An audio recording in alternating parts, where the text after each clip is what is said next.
हिमाचल प्रदेश दौरे पर आएंगे बीजेपी के राष्ट्रीय अध्यक्ष जेपी नड्डा। सोलन और शिमला में होगा समारोह अभिनंदन। 3 राज्यों में हुई जीत का मनाएंगे जश्न। शिमला में कांग्रेस ने बीजेपी के राष्ट्रीय अध्यक्ष जेपी नड्डा के दौरे पर साधा निशाना। कहा, आपदा में कहां थे जेपी नड्डा, आप वोट मांगने आ रहे हैं हिमाचल। बिलासपुर में सांसद खेल महाकुंभ 2.0 का भव्य समापन। 49,000 खिलाड़ियों ने लिया भाग। अनुराग ठाकुर और जयराग ठाकुर रहे मौजूद। शिमला में सीपीएस मामले में हाईकोर्ट में हुई सुनवाई। 12 मार्च को होगी मामले की अगली सुनवाई। सीपीएस को छोड़नी होगी मंत्रियों के समान दी जा रही सुविधा।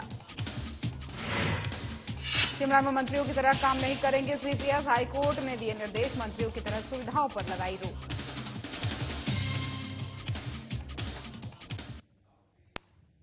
नमस्कार, खबर हिमाचल प्रदेश देख रहे हैं आप और मैं हूं आपके साथ ज्योति। बीजेपी के राष्ट्रीय अध्यक्ष जेपी नड्डा 5 जनवरी को हिमाचल दौरे पर आएंगे और जीत का जश्न मनाने के साथ साथ प्रदेश बीजेपी कमेटी की बैठक कर लोकसभा चुनाव में हिमाचल की चारों सीटों पर जीत की रणनीति बनाएंगे। वहीं शिमला में बीजेपी प्रदेश अध्यक्ष डॉक्टर राजीव बिंदल ने कहा कि भारतीय जनता पार्टी के राष्ट्रीय अध्यक्ष जगत प्रकाश नड्डा 5 जनवरी को हिमाचल आ रहे हैं और शिमला संसदीय क्षेत्र के बीजेपी कार्यकर्ता 3 राज्यों में हुई जीत के लिए उनका अभिनंदन करेंगे। वहीं बीजेपी ने राजस्थान, मध्य प्रदेश और छत्तीसगढ़ के चुनाव में नड्डा की अध्यक्षता में और पीएम नरेंद्र मोदी के नेतृत्व में प्रचंड जीत दर्ज की है। शिमला संसदीय क्षेत्र के लोग सोलन और शिमला में जगत प्रकाश नड्डा का स्वागत करेंगे। भारतीय जनता पार्टी के माननीय राष्ट्रीय अध्यक्ष श्री जगत प्रकाश नड्डा जी वो हिमाचल पधार रहे हैं। हमारे लिए ये गौरव का विषय है कि भाजपा जो विश्व की सबसे बड़ी राजनीतिक पार्टी है, उस राजनीतिक पार्टी के नेशनल प्रेसिडेंट हिमाचल प्रदेश जैसे छोटे राज्य से आते हैं। और इससे भी ज्यादा और बड़ी बात है कि हाल ही में छत्तीसगढ़, मध्य प्रदेश और राजस्थान 3 राज्यों के चुनाव में प्रचंड जीत हासिल करने के बाद शिमला में पहली बार माननीय नड्डा जी का आगमन हो रहा है। पीटर हाफ में शिमला जिला के भाई बहन उनसे मिलेंगे, उनका अभिनंदन करेंगे और उसके बाद हमारे कोर ग्रुप के साथ उनका इंटरेक्शन होगा, उनका मार्गदर्शन भारतीय जनता पार्टी के प्रदेश के कोर ग्रुप को मिलेगा। और हिमाचल प्रदेश बीजेपी राष्ट्रीय अध्यक्ष जेपी नड्डा 5 जनवरी को आ रहे हैं और हाल ही में 3 राज्यों की प्रचंड जीत के बाद से पहली बार नड्डा हिमाचल आ रहे हैं। ऐसे में जश्न के साथ ही लोकसभा चुनाव में चारों सीटों पर जीत के लिए रणनीति तैयार की जाएगी। वहीं नड्डा के हिमाचल दौरे पर कांग्रेस पार्टी ने निशाना साधा है। कांग्रेस कमेटी के मुख्य प्रवक्ता प्रेम कौशल ने शिमला में पत्रकार वार्ता के दौरान कहा कि 1 साल पहले बीजेपी को जनता ने सत्ता से बाहर किया और केंद्र सरकार कांग्रेस सरकार के सत्ता में आने के बाद से प्रदेश से भेदभाव कर रही है। कर्ज लेने की सीमा को घटाया गया। वाटर सेस पर भी केंद्र ने पावर कंपनियों को हिदायत दी कि वाटर सेस न दें और कोर्ट का दरवाजा खटखटाएं, जबकि बीजेपी शासित दूसरे राज्यों में वाटर सेस लिया जा रहा है। वहीं ओपीएस लागू करने के बाद से 1750 करोड़ की ग्रांट जो एनपीएस के समय में हर साल मिलती थी, उसे भी बंद कर दिया गया। जेपी नड्डा के हिमाचल में होने के बावजूद आपदा में जो मदद हिमाचल को मिलनी चाहिए थी, वो नहीं मिली है। आगे उन्होंने कहा कि नड्डा अब हिमाचल वोट लेने के लिए आ रहे हैं।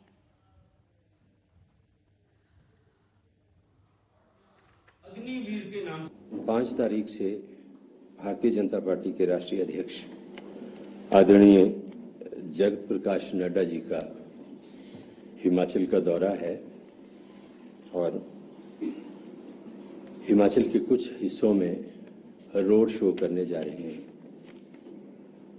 पहले तो मैं आदरणीय नड्डा जी का स्वागत करता हूं, उनसे कुछ सवाल पूछना चाहता हूं और मेरा सवाल ये है कि भारतीय जनता पार्टी जब हिमाचल प्रदेश में सत्ता से बाहर हुई और कांग्रेस पार्टी को लोगों ने जनादेश दिया, कांग्रेस पार्टी की सरकार हिमाचल प्रदेश में बनी, उसके उपरांत लगातार हिमाचल प्रदेश के साथ केंद्र की भाजपा सरकार ने भेदभाव किया है, सौतेला व्यवहार किया है, जिसके कई उदाहरण हैं, जिसमें जो सरकार की कर्ज लेने की सीमा थी, जब भारतीय जनता पार्टी की सरकार थी, आपको याद होगा, उस सीमा को केंद्र सरकार ने बढ़ाया था। लेकिन जैसे ही सत्ता परिवर्तन हुआ, केंद्र की सरकार ने उस कर्ज लेने की सीमा को घटा दिया। और बिलासपुर में खेल मंत्री अनुराग सिंह ठाकुर हमीरपुर संसदीय क्षेत्र के घुमारवी विधानसभा में सांसद खेल महाकुंभ 2.0 के समापन समारोह में शामिल हुए। वहीं अनुराग ठाकुर ने कहा कि इस अवसर पर हिमाचल प्रदेश के पूर्व मुख्यमंत्री और विधानसभा के नेता प्रतिपक्ष जयराम ठाकुर समेत कई गणमान्य भी मौजूद रहे। और इस बार सांसद खेल महाकुंभ में हमीरपुर संसदीय क्षेत्र से ही 49,000 खिलाड़ियों का भाग लेना ये दर्शाता है कि प्रधानमंत्री नरेंद्र मोदी की तरफ से चलाया गया खेलो इंडिया फिट इंडिया अभियान किस तरह से युवाओं को नशे से दूर ले जाने में सार्थक सिद्ध हो रहा है।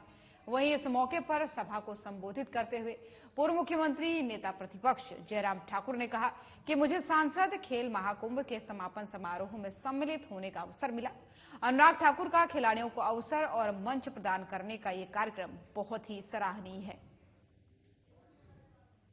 यहाँ पर सांसद खेल महाकुंभ के कार्यक्रम में आने का यहाँ पर सौभाग्य प्राप्त हुआ और हमारे केंद्रीय मंत्री अनुराग ठाकुर जी का ये लोकसभा क्षेत्र है जहाँ उन्होंने इसका आयोजन किया और मैं सोचता हूँ कि बहुत बेहतरीन ढंग से इसका आयोजन संपन्न हुआ है। आज समापन था और जो जानकारी दी गई थी 49,000 यानी कि 49,000 बच्चों का मतलब यूथ का इसमें पार्टिसिपेशन होगा। निश्चित रूप से एक दशक के बाद उन्होंने कहा दूसरे दशक की शुरुआत फिर से होगी। नरेंद्र मोदी जी के नेतृत्व में देश के प्रधानमंत्री बनेंगे। हिमाचल का योगदान 4 की 4 सीटें भारतीय जनता पार्टी में मोदी जी को प्रधानमंत्री बनाने में और जहां तक हिमाचल प्रदेश में जहां कांग्रेस की सरकार के 1 साल का कार्यकाल बीता है, मंत्रिमंडल का विस्तार होते होते 1 साल बीत गया और 1 साल बीतने के बाद 2 मंत्री बनाए गए और 1 महीना बीतने जा रहा है लेकिन अभी तक विभाग नहीं मिले। ये कांग्रेस पार्टी की सरकार की हालत हिमाचल प्रदेश में है कि मंत्रियों के विभाग अभी तक 1 महीना पूरा होने जा रहा है तो उसमें अब तक विभाग नहीं, बिना विभाग के मंत्री हैं। अरविंद केजरीवाल जो कभी नारा लगाते थे कि हम राजनीति में नहीं आएंगे तब भी झूठी सौगंध खाते थे, जो वायदा करते थे ईमानदार सरकार देंगे, वो वायदे भी और दावे भी फीके और खोखले हो गए क्योंकि एक के बाद दूसरा उनका मंत्री भ्रष्टाचार के चलते जेल में है और जितनों को ईमानदारी की चिट देते थे वो सारे जेल में। इनके सांसद हों, विधायक हों, मंत्री हों, उप मुख्यमंत्री हों, अब मुख्यमंत्री की बारी आई तो तीसरी बार समन आने पे भी केजरीवाल सामने नजर नहीं आए। ना खाएंगे ना खाने देंगे। 10 साल ईमानदार सरकार नरेंद्र मोदी जी ने दी, कामकाज में पारदर्शिता लाए, जवाबदेही की, देश का लाखों करोड़ बचाया, तो दूसरी ओर जांच एजेंसियों ने स्वतंत्र रूप से कार्रवाई करते हुए भ्रष्टाचार नेता हो, राजनीतिक दल हो या कोई व्यापारी या अधिकारी हो, कड़ी कार्रवाई की है जिसका हम स्वागत करते हैं। लगभग 39,000 खिलाड़ियों ने भाग लिया, उसका आज पुरस्कार वितरण था। इनके समापन समारोह में पूर्व मुख्यमंत्री और नेता प्रतिपक्ष आदरणीय जयराम ठाकुर जी आए, सभी खिलाड़ियों को सम्मानित भी किया गया और इससे हजारों खिलाड़ियों की प्रतिभा दिखाने का अवसर भी मिला तो लाखों रुपए के नकद पुरस्कार भी मिले। और हिमाचल प्रदेश में हाईकोर्ट में पिछले 2 दिन से सीपीएस की नियुक्ति की असंवैधानिक बताने वाली बीजेपी विधायकों की तरफ से दायर याचिका पर सुनवाई हुई।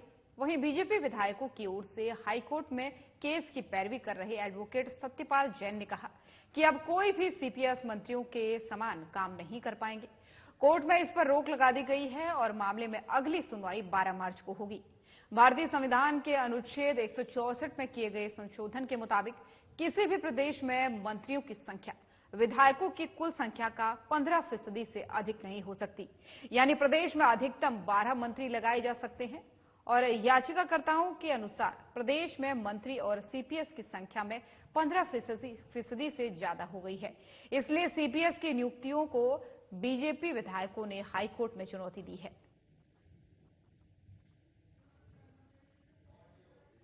हिमाचल की जो वर्तमान सरकार है वो सरकार बनने के बाद मुख्यमंत्री जी ने अपने मंत्रिमंडल के अलावा 6 विधायकों को चीफ पार्लियामेंट्री सेक्रेटरी के तौर पर नियुक्त किया था। इस नियुक्ति को श्री सतपाल सत्ती जी और 11 बाकी एमएलए उन्होंने हाईकोर्ट में चुनौती दी थी। उसकी सुनवाई 12-13 डेट्स पर हो चुकी है और आज भी उस केस की सुनवाई थी। जो प्रार्थी हैं, हमारा आरोप यह है कि जो चीफ पार्लियामेंट्री सेक्रेटरीज हैं, इनका संविधान में कोई प्रावधान नहीं है। Article 164 of the constitution of India के मुताबिक मंत्रिमंडल की संख्या विधानसभा के 15% से अधिक नहीं हो सकती है और हिमाचल में केवल 12 हो सकती है, जबकि ये मिलाकर ये संख्या 17-18 के करीब चली जाती है। उस पर हमने याचिका दायर की थी।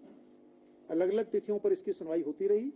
सभी जो पार्लियामेंट्री सेक्रेटरीज हैं, उन्होंने भी अपने रिप्लाई फाइल किए, सरकार की तरफ से भी रिप्लाई फाइल हुआ। तो हमने इसके साथ साथ एक स्टे एप्लीकेशन भी मूव की थी कि इन लोगों को अपना कार्य करने से रोका जाए।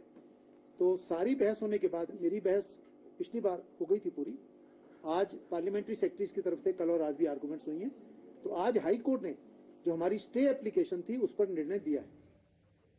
और हिमाचल हाईकोर्ट की तरफ से सीपीएस को मंत्रियों की तरह सुविधाएं देने पर रोक लगा दी गई है, जिसे लेकर के सरकार की ओर से नियुक्ति महाधिवक्ता अनूप रतन ने कहा है कि हाईकोर्ट को पहले ही स्पष्ट कर दिया गया था कि चीफ पार्लियामेंट्री सेक्रेटरी से किसी भी प्रकार से मंत्रियों का कार्य नहीं कर रहे हैं और साथ ही वे सिर्फ मंत्रियों को उनके कार्य में असिस्ट कर रहे हैं।